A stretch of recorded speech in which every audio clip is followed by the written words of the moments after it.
그 진도 나가시죠. 네, 금융위원장입니다. 금융안전망 내용 보고 드리겠습니다. 먼저 국내 금융시장 동향입니다. 주식시장의 경우 코스피는 종전 협상 관련 불확실성에도 불구하고 글로벌 AI 반도체 사이클 지속 기대감, 6월 수출 호조 등으로 상승하는 흐름이며 어제도 9,114포인트로 마감을 해서 종가 기준으로는 역대 최고치를 경신했습니다.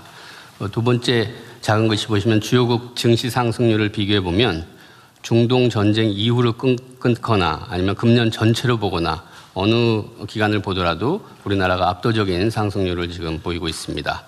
그 맨 밑에 월간 상승률 흐름을 보시면 3월에 중동 전쟁이 발발하면서 마이너스 19% 했다가 4월에 급반등한 걸 빼고 나면 매월 한 20%대의 상승률이 꾸준히 지속적으로 보여지고 있는 흐름입니다.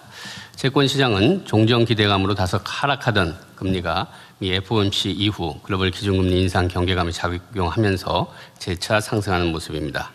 금융부문 대응 현황입니다. 민생 실물 경제 지원을 위해 정책금융 지원 프로그램 11.2조 원이 집행되었으며 은행권 중심으로 피해기업 등 대상 37.2조 원 지원과 업권별 특성을 감안한 상생금융 노력이 계속 진행 중입니다. 당구장 글씨를 보시면 석유화학업계 나프타 수입을 지원하기 위해서 여천 NCC에 이어 롯데케미칼에 대해서도 금융권에서 수입 신용장 한도를 상향 조정해 줬습니다. 그리고 대통령님께서 모두 발언에서 말씀해 주신 바대로 청년 자산 형성 지원을 위한 청년 미래적금이 어제 출시가 되었습니다. 본인이 납입하면 그 납입금에 더해서 정부 기여금을 추가로 더해주고 은행에서는 우대금리를 적용해주고 이자 소득은 비과세 혜택을 주면서 결국 최대 연 19.4%의 금리 효과를 누릴 수 있는 아주 위험이 없고 수익이 굉장히 높은 그런 상품이 되겠습니다. 작은 글씨 보시면 월 최대 50만 원씩 3년간 부으면 정부가 기여금으로 납입액의 우대형의 경우 12%를 추가해 줍니다. 그리고 금리는 최대 8%가 적용됩니다. 그렇기 때문에 3년 만기할 때 최대 2,255만 원의 목돈을 받을 수 있게 됩니다. 그 가입 절차는 박스에서 보시는 것처럼 어제부터 시작해서 다음 주까지 2주간 주요 은행의 모바일 앱을 통해서 비대면으로 별도 서류 신청 없이 간편하게 가입 신청이 가능합니다. 저희들이 청년들이 좀 친숙한 여러 가지 다양한 매체들을 통해서 집중 홍보하고 있습니다. 저도 어제 출시 첫날이라서 커피차를 끌고 청년들이 많이 모이는 그 성수동의 출근길 거기에 가서 청년들을 만나서 음료도 나눠드리고 이 가입 안내도 했습니다. 그래서 보면 어제 같은 경우는 지금 첫 주 동안은 이게 너무 몰릴 수 있어서 오브제로 출생 연도별로 오브제로 끊어서 지금 하고 있는데요. 어제 같은 경우 신청 접수를 해봤더니 19.6만 명의 청년들께서 가입을 신청하셔서 상당히 높은 수준으로 지금 가입을 하셨습니다. 근데 이제 이번 주, 다음 주까지 계속 신청을 하시면 되겠습니다. 대통령께서 말씀하신 대로 이 청년 미래적금이 우리 자산 형성 기회가 부족한 우리 청년들에게 희망의 사대가 될 수 있도록 세심함과 꾸준함으로 계속해서 홍보와 관리에 각별히 신경을 쓰도록 하겠습니다. 금융시스템 안정을 위한 채권 자금시장 안정 프로그램 7.2조 원이 집행이 되고 있습니다. 또 자사주 소각 의무화 상법 개정이 3월 6일 날 공포가 됐습니다. 거기에 이어서 자사주 공시제도도 확대 강화합니다. 자사주 관련 공시 대상 의무 기업을 기존의 자사주를 1% 이상 보유한 상장회사에서 자사주를 보유한 모든 상장회사로 확대합니다. 그리고 보유 처분 계획뿐만 아니라 이행 현황까지 투명하게 공시함으로써 적극적인 주주 환원 유도와 시장 감시 기능을 강화하겠습니다. 그렇게 되면 밑에서 보시는 것처럼 기존의 1048개사에서 1714개사로 대상이 확대됩니다. 그리고 오늘 국무회의에 관련 자본법 시행령 개정안이 의결되면 26년 반기 보고서부터 적용이 돼서 빠르면 7월 말부터 한 8월 초중순까지 공시가 이루어지게 되겠습니다. 참고로 자사주 소각 추이를 보면 25년에 21.4조 원이었는데 연간 26년에는 5개월 동안 상법 개정의 효과로서 43.1조 원이 지금 자사주 소각이 이루어지고 있습니다.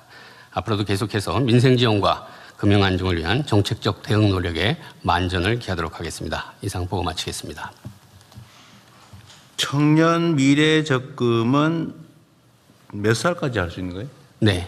19세에서 34세입니다. 근데 이제 군대 갔다 온 친구들 같은 경우는 그 군대 기간을 빼줘서 최대한 6년까지 확보를 해줍니다.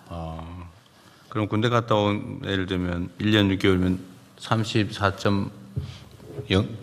34세 끝나는 날로부터 1년 6개월 더 더해준다. 네, 그렇습니다. 이거 제한은 그러니까 이게 뭐 제한은 없어요. 누구 원하는 사람 다 할 수 있어요? 네, 근데 이제 여기 소득 요건이 있어서요. 정부 지원이기 때문에 소득 요건이 일정 소득 이하의 경우에 이제 지원을 해주게 됩니다. 뭐 대충 기준은 어떤 거예요? 예, 대충 기준은 아주 7,500만 원까지 월 소득이 예, 7,500만 원에서 6천만 원까지는 연소득이겠지, 연소득. 예, 연소득 7,500만 원에서 6천만 원까지는 기여금 없이 이자 소득 비과세 혜택을 받고요. 6천만 원 이하부터는 이제 기여금이 들어가는데 6천만 원까지는 6%고 3,600만 원 아래의 경우에는 12%가 적용이 되겠습니다.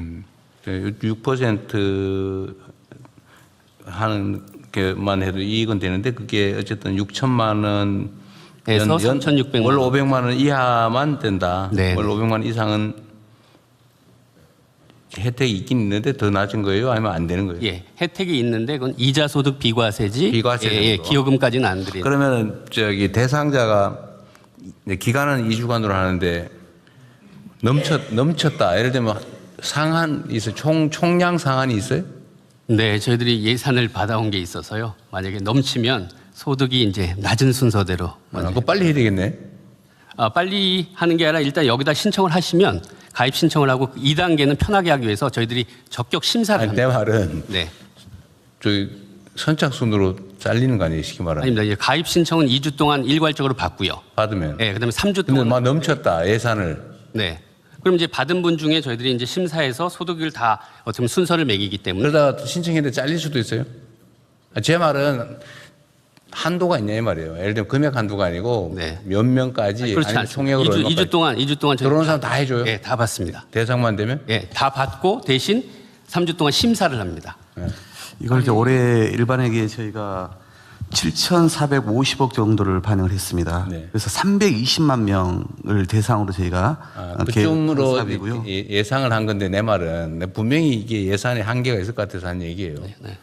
이게 1인당 어쨌든 한 450만 원 정도의 혜택을 주는 거 아닙니까? 네. 대충. 네. 450만 원 정도 물론 몇 년에 분산돼 있긴 하지만 그러면 분명히 예산이 들어갈 거고 그 예산에 총액이 분명히 있을 텐데 넘치면 못 해주는 거 아니냐 그 말이에요. 넘치면 어떡할 거예요? 넘치면은 그 내에서 넘친 거 내에서 저희들이 순서를 해서 그러니까 이게 낮은 분들 위주로. 근데 하여간 넘치면 우리 저기 예산처랑 저희들이 방법방안을 강구하도록 내가 하겠습니다. 그냥 이게 수리적인 관심 때문에 그런데 네. 어쨌든 우리는 언제나 최악의 상황, 그러니까 어제 극단적 상황을 대비해야 된단 말이에요. 그 사고 나면 안 되니까. 제가 얘기하는 거는 신청이 예를 들면 1,000만 명이 들어왔다.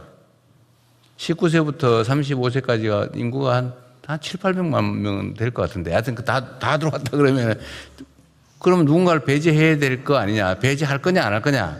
첫째. 두 번째 배제한다면 어떤 기준으로 할 거냐. 똑같은 조건이면 선착순으로 하느냐 나이 순으로 하느냐. 근데 그거 물어본 거예요. 예. 그러니까 말씀하신 대로 전체 모수가 19세에서 34세가 한 1,000만 명 됩니다. 그래서 소득이 있는 친구들이 720만 명 됩니다. 그리고 여기서 저희들이 소득을 잘랐기 때문에 그 자른 대상들이 한 550만 명 됩니다. 그 550만 명 중에 그럼 몇 퍼센트가 가입을 할 거냐. 이제 과거 사례는 저희들이 해서 굉장히 저희들이 높게 많이 가입한다고 전제를 하고 55% 가입률을 해서 320만 명을 했고 그래서 예산을 받아왔습니다. 그러니까 그 계산 자체가 굉장히 저희들이 굉장히 높게 많이 가입한다고 해왔습니다. 넘치지 않을 거라고 지금 속으로 확신하는 것 같은데 아니, 그런 건 아니고 일단 그 계산도 그렇고요. 그다음에 어떤 방식으로 탈락자를 정하는지가 제 관심사라요. 네. 탈락시킬 거냐 안 할 거냐. 예를 들면 지금 기재부 기획처가 지금 준비하고 있는 것 같은데 넘치면 어떻게 할 건지부터 한번 얘기해 보세요. 일단은 저희는 이 예산 배정하면서요. 아까 말씀하신 것처럼 일반형과 우대형으로 나누고 우대형 안에서도 여러 가지 자격 요건을 두지 않았습니까? 그러니까 모수 전체에서 아까 말씀하신 것처럼 320만이면 충분하다고 저희가 보고 예산 편성을 이렇게 한 것입니다. 근데 만약에 넘쳤을 때는 저희가 기정 예산에서 이걸 활용할 수 있는 방법이 있는지는 제가 좀 넘칠 찾아보겠습니다만. 경우에 배제하지 않을 겁니까? 할 겁니까? 그러니까 당연히 저희가 대상이 된다면 이 예산 가지고 부족할 경우에는 당연히 새로운 대책을 마련해야 될 것 같고요. 배제하지 않는다 그 말이죠. 예, 그런데 됐습니다 그러면. 예, 말씀하신 뭐 우대형에도 조건이 아까 말씀드린 6천만 원 그 일반형 이하 6천만 원 이하뿐만 아니라 우대형에도 신규 취업하면서 일반형 소득 네. 요건을 해야 되고 연소득 3,600만 원 이하이면서 중소기업 재직자여야 되고 또는 연매출 1억 원 이하의 소상공인이어야 되고 이런 이제 요건들이 다 있거든요. 제가 알고 싶은 거는 겁니다. 네. 이거 다 기억도 못할 텐데 제가 알고 싶은 거는 하여튼 그런 조건을 갖춘 사람이 초과될 경우에 어떻게 할 거냐. 예, 초과될 경우에도 다 받아준다. 추가 예산을 투입하더라도. 답입니까? 네, 그렇게 해보겠습니다. 그렇게 해요 그냥. 내부 예산이 그렇게 많이 들 까지도 아니니까요. 물론 안 들 수도 있지만 이런 방식을 명확하게 정해놔야 되거든요. 넘치면 어떡할 거냐. 괜히 잘린 사람 얼마나 억울하겠어요.